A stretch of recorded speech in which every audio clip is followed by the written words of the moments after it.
వాడు కార్ల ఎక్స్పోజ్ పెట్టి చంపివేస్తే అన్న ఇగో ఇక్కడ కింద సెన్సెక్స్ కూడా ఉందన్న. బీజేపీ పార్టీ రానప్పుడు ఎన్ని దాడులు జరిగినాయి అంటే కేంద్రంలో బీజేపీ పార్టీ రానప్పుడు ఎన్ని దాడులు జరిగినాయి, బీజేపీ వచ్చిన తర్వాత ఎంత తక్కువ చేసింది అనేది. ఇప్పుడు టెర్రరిస్టులు మన పైన దాడి చేస్తే నువ్వు ఇక్కడ ఉన్న ఇంటెలిజెన్స్ రిపోర్టర్ని కూడా మోడీ ఉన్న సున్నా. దాని తర్వాత ఏంది, పహల్గాం దాడి జరిగితే మోడీకో బోలో, ఇంకేంది పహల్గాం టెర్రర్ అట, మోడీకో బోలో అట. అరే మన పక్కనున్నోనికి అన్న మీ అందరికి తెలుసు, మీరందరూ ఉస్మానియాలో అన్న మీ అందరికి తెలుసు, మన పక్కనున్నోనికి తెలియడానికి ఏమైనా అయితే మనం ఉరికిపోతాము. నువ్వు ఇండివిజువల్ జర్నలిజం పేరుతోని నువ్వు ఏం మాట్లాడతావు తులసి చందమ్మ? నువ్వేం మాట్లాడతావు? సొయ్యుండి మాట్లాడతావా, సొయ్యి లేక మాట్లాడతావా? లేకపోతే ఆపరేషన్ సింధూర్ పైన విద్వేష వైరస్ కు కొత్త ఆపరేషన్ అట. ఏంటిది ఇది? ఏం జర్నలిజం చేస్తున్నావు నువ్వు? ఏం మాట్లాడుతున్నావు అమ్మా? అదేవిధంగా గౌరవనీయులు పాషం యాదగిరి అన్న, ప్రొఫెసర్ నాగేశ్వరరావు గారిది నేను ఎక్కువ వీడియోలు నేను చూడను, కానీ నీది నేను మంచిగా చూసేటోనన్నా. నువ్వు మాట్లాడితే చాలా మంచిగా మాట్లాడతావు. ఎందుకంటే గత ప్రభుత్వంలో ఉన్నప్పుడు కూడా ఏంది అప్పుడున్న ముఖ్యమంత్రులు కూడా ఏ విధంగా మాట్లాడతారో, ఏ విధంగా పనులు చేస్తారో చెప్పేటో నీకు కాటికి కాలు చాపుతున్నావు. నువ్వు కూడా ఇట్లా మాట్లాడడం పద్ధత అన్నాను? గౌరవం ఉందా అన్న? నువ్వు మాట్లాడే ఏమైనా ఇంగిత జ్ఞానం ఉందానా? నువ్వంటే నాకు గౌరవం ఉందన్నా, బుద్ధి ఉండాలి కదరా అన్న నీకు. ప్రేమతో అంటున్నా, అరే రా అని అడ్జస్ట్మెంట్ చేసుకో, ఏం కాదు. మా అధ్యక్షుడి గురించి అన్న ఒకటి. అరే పాషం యాదగిరి అన్న, ఏం మనిషిరా అన్న నువ్వు? 5 పెళ్లిళ్ళు చేసుకోండి. నిన్నెవడు చేసుకోవద్దన్నాడు రా? రాజ్యాంగబద్ధంగానే చేసుకున్నాడు గారా? ఏంద్రా ఈ పెళ్లిళ్ళ గోలా?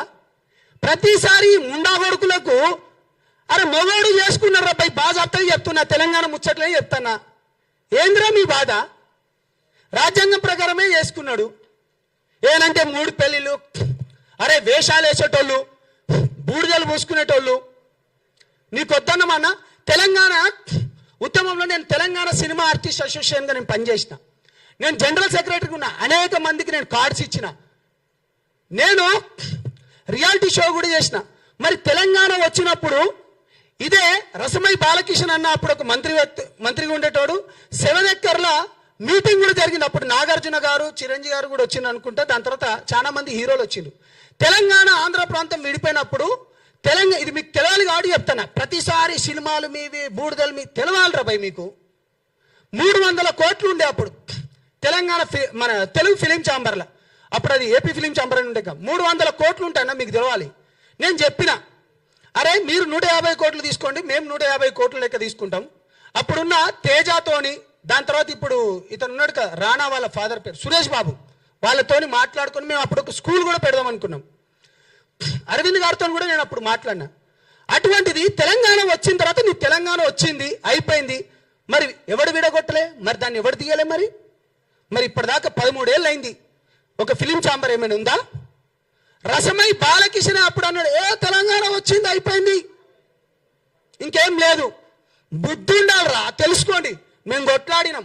ఒక నీతి నిజాయితీ పరుడు పైన మాట్లాడితే ఈ విధంగానా? ఏం కాళేశ్వరం పైన మాట్లాడదాం పాండి? నిజంగా మీకు చిత్తశుద్ధి ఉంటే మీరు ప్రతిసారి అంటారు కదా ఎస్సీ ఎస్టీ బీసీ బిడ్డల గొంతుక లెక్క అంటారు. మీకు దమ్ముందా? రండి పోరాడదాం. ఇవాళ ఇక్కడ ఉన్నాయని ఎవరు? ఒక బీసీ బిడ్డ కాదా? ఒక బీసీ బిడ్డకు నామినేటెడ్ పదవి ఇయ్యలేదా? ఇక్కడ హిమైత్ నగర్లా టీటీడీ బోర్డు చైర్మన్ ఆ టెంపుల్కి, ఇంకో అతనికి మహేందర్ రెడ్డి గారికి మన బోర్డు మెంబర్ ఇయ్యలేదా? ఏం మాట్లాడుతున్నావు నువ్వు? నిజంగా ఇన్ని విషయాలలో పవన్ కళ్యాణ్ గారు చేసిన పని ఏంటిది? ఏం తప్పు చేసిండు అంటే 6 ఏళ్ల పాప చనిపోయినప్పుడు, చైత్రాబాయి అని చనిపోయినప్పుడు తన గురించి వచ్చి కొట్లాడడం పవన్ కళ్యాణ్ గారు జనసేన పార్టీ చేసింది తప్ప దాంట్లో ఉన్నందుకు.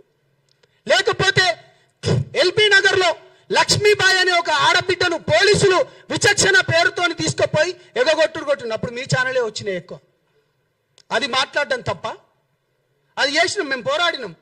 యురేనియంకి వ్యతిరేకంగా ఒక చెంచు బిడ్డ అయినోడు ఆయనను తీసుకొని వచ్చి మిగతా రాజకీయ పార్టీలందరినీ కూర్చోబెట్టి మాట్లాడి దాన్ని ఆపడం తప్ప? దాని తర్వాత ఇంటర్మీడియట్ బలిదానాలు కావచ్చు, లేకపోతే ఇంజనీరింగ్ కాలేజీలలో వేల కోట్ల స్కామ్ జరుగుతుంటే వాళ్ళు ఉన్న ఫీజు కంటే ఎక్కువ తీసుకుంటా అంటే అది దానిపైన పోరాటం చేసింది తప్ప?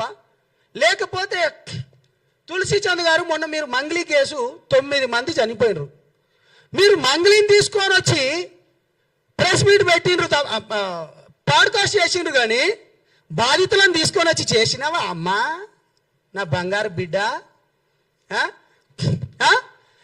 మీరు బాధితుల తరపున మీరు ఎప్పుడు లేరు. 9 మంది చచ్చిపోతే కొట్లాడింది నేను. మేం పోయి అక్కడున్న తమ్ముడు గిరిజన సంఘాల నుంచి అశోక్ కానీ లేకపోతే సేవాలాల్ సేన మైదాన ప్రాంతం వాళ్ళు మన రఘురాం కొట్లాడిండు. ఎప్పుడైనా నువ్వు కొట్లాడినవా అమ్మా? ఏం మాట్లాడుతావమ్మా నువ్వు? లగచర్ల భూములకు రైతులకు బేడీలు వేసినప్పుడు జనసేన పార్టీ కొట్లాడింది. కాబట్టి మీడియా మిత్రులందరికీ నేను మళ్ళీ చెప్తున్నా, చేతులెత్తి దండం పెడుతున్నా, తెలంగాణ ప్రాంతం అనేది మనని ఒక్కసారి అన్నా అంటే గుండెలకు హత్తుకునే ప్రాంతము, మనము గుండెలలో పెట్టుకొని చూసుకునే ప్రాంతము. అంతేగాని ఇష్టం వచ్చినట్టు అరే బక్క జడ్సన్ నువ్వంటే నాకు ఇష్టం అన్న ప్రేమతోనే